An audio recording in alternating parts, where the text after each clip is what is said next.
মিডিয়ার যিনি পরিচালক ইসরাফিল ভাই কিছু কাজ করেন, আলহামদুলিল্লাহ এই কাজগুলো মানুষের মাঝে ছড়িয়ে যায়। আপনাকে অসংখ্য ধন্যবাদ এবং দর্শকদেরকেও ধন্যবাদ জানাচ্ছি যারা এই মুহূর্তে এই ভিডিওটি দেখছেন। আসলে আজকে পহেলা বৈশাখ, এটা বাংলা নববর্ষ, আপনারা জানেন। তো এই বাংলা নববর্ষকে কেন্দ্র করে আমাদের দেশে কিছু অপসংস্কৃতি চালু আছে। সেটা হলো এদিন হুতুম পেঁচা বানানো, শালিক, দোয়েল, শ্যামা, কোয়েল এই জাতীয় বিভিন্ন উল্লুক, ভাল্লুক, বানর, হনুমান বানিয়ে আমরা র্যালি করে থাকি এবং পান্তা ইলিশ খেয়ে আমরা দিনের শুরুটা করি আর বলি এসো কল্যাণ এসো। তো আসলে কল্যাণ দেওয়ার মালিক কখনো হুতুম পেঁচা বা উল্লুক ভাল্লুক হতে পারে না। কল্যাণের মালিক হলো আল্লাহ রাব্বুল আলামিন। আর তাই আল্লাহ রাব্বুল আলামিনের প্রশংসা এবং আল্লাহ রাব্বুল আলামিনের দেখানো পথ ধরে চলাটাই বেটার।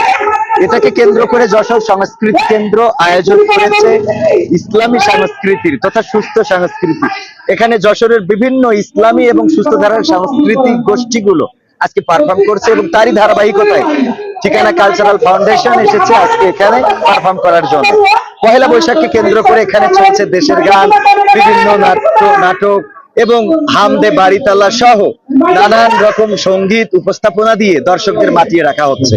আর সেই আয়োজনে আমরা অংশ হতে পেরে গর্বিত এবং পহেলা বৈশাখের মতো একটা দিনে আমরা যে সুস্থ সাংস্কৃতিক বিনোদন মানুষকে দিতে পারছি এটার জন্যও আমরা গর্বিত। আর আমরা দেশের মানুষকে বলতে চাই এই মিডিয়ার মাধ্যমে আসল সুস্থ সংস্কৃতিকে আমরা এগিয়ে নিই এবং তার জন্য মূলত আমাদের যেটা দরকার সেটা হলো অপসংস্কৃতির বিরুদ্ধে দুর্বার আন্দোলন। সেই আন্দোলন মারামারি ফাটাফাটি নয়, বরং আমরা সুস্থ সংস্কৃতির পক্ষে জনজোয়ার সৃষ্টি করার জন্য সবাই মিলে কাজ করব। আমাদের এই মিডিয়ার যিনি পরিচালক ইসরাফিল ভাই তিনি মোটামুটি কিছু কাজ করেন, আলহামদুলিল্লাহ এই কাজগুলো মানুষের মাঝে ছড়িয়ে যায়।